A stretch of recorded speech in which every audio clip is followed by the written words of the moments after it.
EFSAP dasturi nima o'zi va investorlarga nima beradi? O'zbekiston tarixida bu birinchi marta Aynan qaysi islohotlar ijobiy baholandi?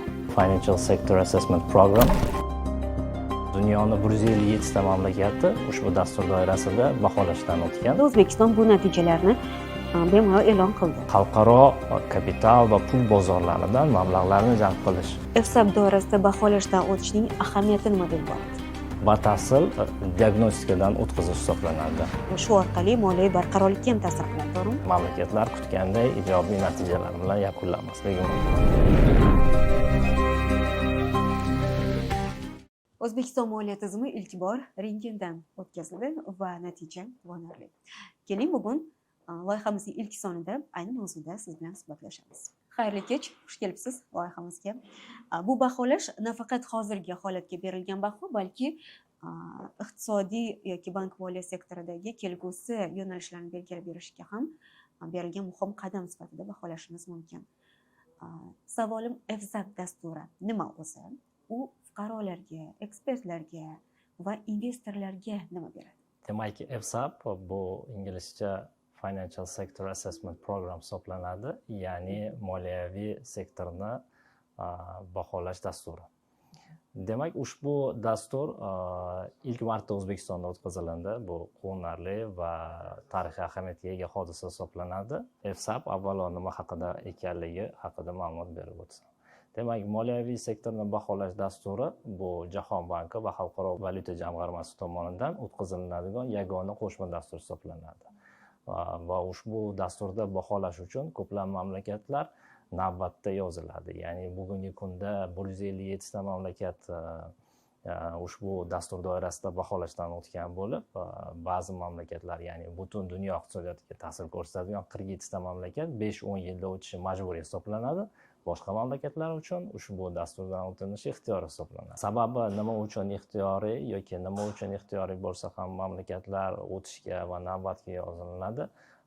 Sababi ushbu dasturdan o'tish natijalari nafaqat mamlakatni barqarorligini diagnostikadan o'tkazib beradi va kelgusidagi rejalarini belgilashni, shuningdek xalqaro investorlarga aslida mamlakatda boshqaruv tizimi qanday ekanligi to'g'risida batafsil ma'lumotni berish uchun xizmat qiladi. Shuningdek, bir ma'lumotni aytib o'tmoqchiman. Yuqorida aytib o'tgandek, 157 ta mamlakatda ushbu dastur doirasida baholangan bo'lsa-da, lekin barcha mamlakatlar hisobotlarini oshkor qilmagan. Sababi har doim ham hisobotlar mamlakatlar kutganday ijobiy natijalar bilan yakunlanmasligi mumkin. Demak, O'zbekiston Respublikasida bu dasturdan baholanish uchun tizimli ishlar amalga oshirilgan edi va buning natijasida qator yaxshi ijobiy baholar belgilandi. Shu nuqtai nazardan, demak, Xalqaro valyuta jamg'armasini va Jahon bankini demak rasmiy saytlarida O'zbekistonni ushbu dastur baholash natijalari e'lon qilindi. O'z ochiqlik va shaffoflik tamoyillariga asoslangan holda O'zbekiston bu natijalarni bemalol e'lon qildi. Xuddi shunday. Demak, hisobot natijalarini ko'radigan bo'lsak, batafsil bank moliya tizimi qanday boshqarilayotganligi, bu yerda qay yo'sinda ishlar amalga oshirilishi, kelgusidagi ishlar amalga oshirilishi bo'yicha tavsiyalar berib o'tilindi. Shuningdek, qaysi demak jabhalarimizda kamchiliklar borligi va nima ishlar qilinishi kerakligi to'g'risida batafsil ma'lumotlarni ko'rishimiz mumkin ushbu hisobotlarda. EFSAP dasturini o'sha baholashdan o'tkazish qanchalik muhim yoki zarur mamlakat uchun? O'zbekiston demak barchani xabari bor, butun dunyoga ochilyapti va bu degani xalqaro investorlar O'zbekistonga kirib kelyapti va butun jahon bilan integratsiya bo'lishimiz uchun bu avvalo xalqaro standartlarni O'zbekistonda joriy qilishimiz kerak degan. Xalqaro standartlarning joriy qilinishi nima degani? Bu qaysidir ma'noda barcha uchun yagona tilni, ya'ni xalqaro investorlar bilan yagona til sifatida gaplashish uchun yordam beradigan va qaysidir ma'noda bank moliya tizimini barqarorligi va uni tartibga solinishi yoki nazorat qilinishi bir yagona tizimda amalga oshirayotganligiga xizmat qiladi. Keling, mana shu siz aytgan yo'nalishni, yagona til jihatini ochiqlab beramiz. Demak, O'zbekistonga ko'pincha xabaringiz bor, ochilgandan keyin xalqaro yoki tan olingan banklar kirib kela boshladi va bu banklar kirib kelishini birinchi navbatda investorlar O'zbekistonda qanday nazoratga amalga oshiriladi, qanday tartibga solinadi.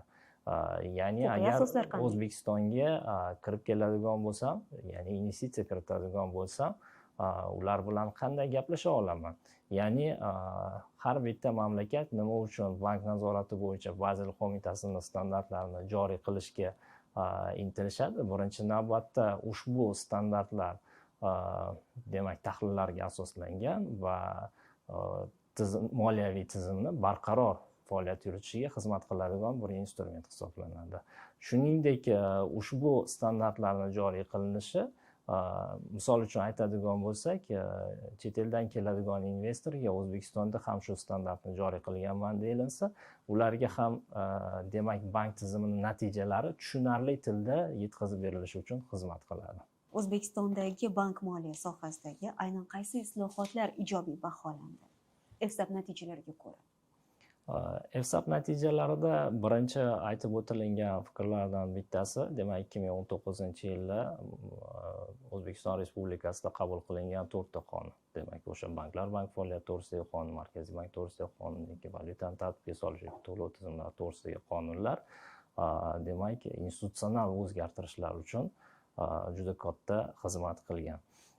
Va ushbu qonunlar qabul qilinishi natijasida qator qonun osti hujjatlari ishlab chiqarilgan. Shuningdek, ushbu islohotlarni yanada davomli etishiga xizmat qilgan O'zbekiston Respublikasi Prezidentining 2020-yildagi 12-mayda qabul qilingan, demak 2020 va 2025-yillarga bank tizimini isloh qilishga qaratilgan strategiyada alohida islohotlar sifatida qayd etib o'tilindi va ushbu farmonda bilan yo'l xarita tasdiqlangan va ushbu yo'l xaritada ko'rishimiz mumkin, banklar faoliyatini tartibga solish va nazorat qilishda xalqaro standartlarni joriy etilishi bo'yicha turli xil rejalar belgilandi. Shuningdek, bank tizimini asosiy ko'rsatkichlarini yanada yaxshilash bo'yicha KPIlar belgilandi, asosiy ko'rsatkichlar belgilandi.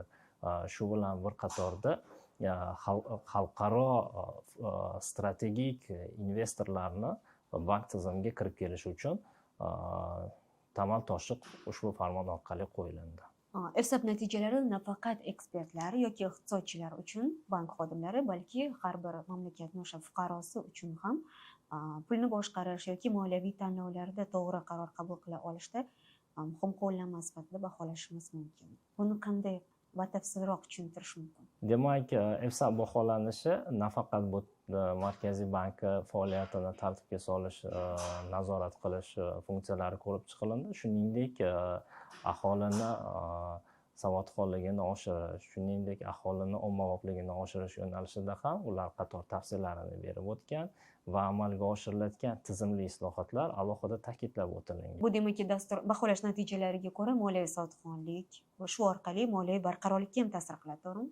Xuddi shunday, hozirgi kunda ayniqsa EFSAP dasturi baholanayotgan davrda banklarda omonatlarni kafolatlari to'g'risida qonun qabul qilindi va bu orqali xalqaro standartlar asosida ishlab chiqarilgan ushbu qonun va ushbu qonun orqali demak aholini demak omonatlari kafolatlari aniq belgilab qo'yiladi.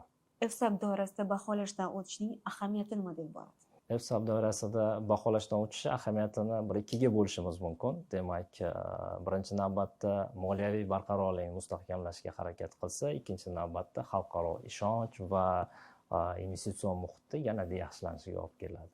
Bu nima degani? Demak, ushbu baholash doirasida tizimli risklar va kelgusida qanday xatarlar mavjud bo'lishi mumkin va inqirozlarga mamlakat qay darajada tayyor bo'lishi kerakligi alohida bir stres testlar yoki ssenariylar orqali baholanishi kerakligi tavsiyalarda berib o'tilindi va ular o'z baholarini alohida aytib o'tishdi. Shuningdek, bank moliya tizimida xalqaro standartlarni qanday joriy qilinishi kerakligi va qay darajada joriy qilinganligi va kelgusida qay darajada joriy qilinishi bo'yicha alohida tavsiyalar berib o'tilindi.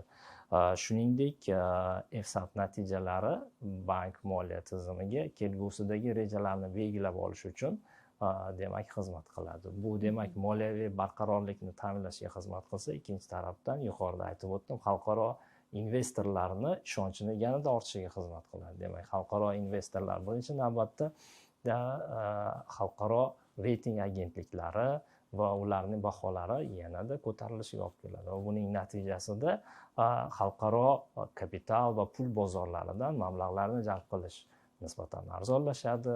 Demak, resurslar arzonlashsa, kelgusida ajralayotgan kreditlar, demak, ularning foizlari tushish ehtimolligi oshadi. Demak, bu baholash dasturini qisqa muddatli islohotlar emas, balki kelgusidagi uzoq muddatli islohotlarga xizmat qilishini alohida ta'kidlab o'tishimiz mumkin. EFSAP dasturi baholash doirasida nafaqat investorlar uchun, balki mamlakatni aynan jahon hamjamiyati oldidagi nufuzi yoki statusi, maqomi yanada bir pog'onaga mustahkamlanishini biz ko'rishimiz mumkin bu orqali. Aynan investorlar uchun yana qanday imkoniyatlar eshigini ochishi mumkin? Ayniqsa EFSAP dasturi Jahon banki Xalqaro valyuta jamg'armasi tomonidan e'lon qilinganligi sababli O'zbekistonga demak kelgusida investorlar kirib keladigan bo'lsa, ular uchun shaffof, qaysidir ma'noda uchinchi tomonning baholari, agar bu uchinchi tomonning baholovchisi dunyoning o'sha yetuk ekspertlari tomonidan berilganligi ular uchun bir yaxshi manba bo'lib hisoblanadi. Va demak, ular ushbu manbalar orqali batafsil ma'lumotlarni olishi mumkin. Yana bitta narsani ta'kidlab o'tishim zarur. Ushbu hisobot e'lon qilingandan so'ng xalqaro ekspertlar juda ko'plari Markaziy bankka chiqishdi va ular demak EFSAP baholashlari natijalari bo'yicha tabriklashdi va kelgusidagi rejalar bo'yicha batafsil muhokamalar haligacha amalga oshirilmoqda. Demak, ular uchun ham, investorlar uchun ham tayyor bir shpargalka vazifasini bajaradi desak xato bo'lmaydi. Xuddi shunday. Bir so'z bilan aytganda, EFSAP moliyaviy tizimning sinov maydoni, ya'ni uning natijalari esa mamlakat moliyasi qay darajada barqarorligi haqidagi haqqoniy javob desak adashmagan bo'lamiz. Bugungi suhbat uchun sizga o'z tashakkurimizni bildiramiz. Ishtirokingiz uchun rahmat. Rahmat sizlarga ham.